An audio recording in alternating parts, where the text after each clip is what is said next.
ಪರ್ಮಿಟೇಷನ್ಸ್ ಅಂದರೆ arrangement of objects in a specific order ಅಂತ. Digits, letters, objects, elements ಅದೆಲ್ಲದನ್ನು ಏನು ಮಾಡಬೇಕು, ಅರೇಂಜ್ ಮಾಡಬೇಕು. ಯಾವ ಥರ ಅಂದರೆ specific ಆರ್ಡರಲ್ಲಿ.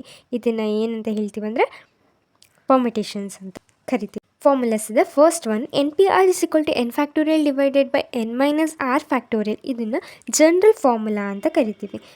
Second one, N P R is equal to N factorial divided by P1 factorial, P2 factorial, P3 factorial and so on. ಇದು repeated ಕಂಡೀಷನಲ್ಲಿ use ಮಾಡ್ತೀವಿ.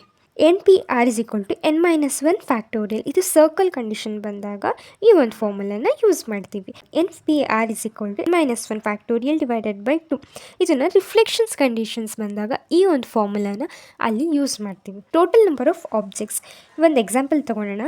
ಎಕ್ಸಾಮ್ಸ್ ಅಂತ EXAMS. ಓಕೆ, E ಅಂದರೆ 1, X ಅಂದರೆ 2, A ಅಂದರೆ 3, M ಅಂದರೆ 4, S ಅಂದರೆ 5. Total ಎಷ್ಟಿದೆ? 5 ಇದೆ. So N is equal to 5 ಆಗುತ್ತೆ. ಇಲ್ಲಿ ನಮಗೆ ಈ ಮಾತ್ರ ಬೇಕು, ಅದು ಒಂದು ಲೆಟರ್ನ ನಾವು ಚೂಸ್ ಮಾಡ್ತಾ ಇದ್ದೀವಿ ಆಯಿತಾ. ಹಂಗಂದರೆ 1 ಇಸ್ ಈಕ್ವಲ್ ಟು ಆರ್. ಇದನ್ನು ಆರ್ ಅಂತ ಬರ್ಕೊಳ್ಳೋಣ. ಓಕೆ, ಅದು N ಆಯಿತು, ಇದು ಆರು. P ಅಂದರೆ order of matters and permutations. ಅದನ್ನು P ಇಂದ ರೆಪ್ರೆಸೆಂಟ್ ಮಾಡ್ತೀವಿ.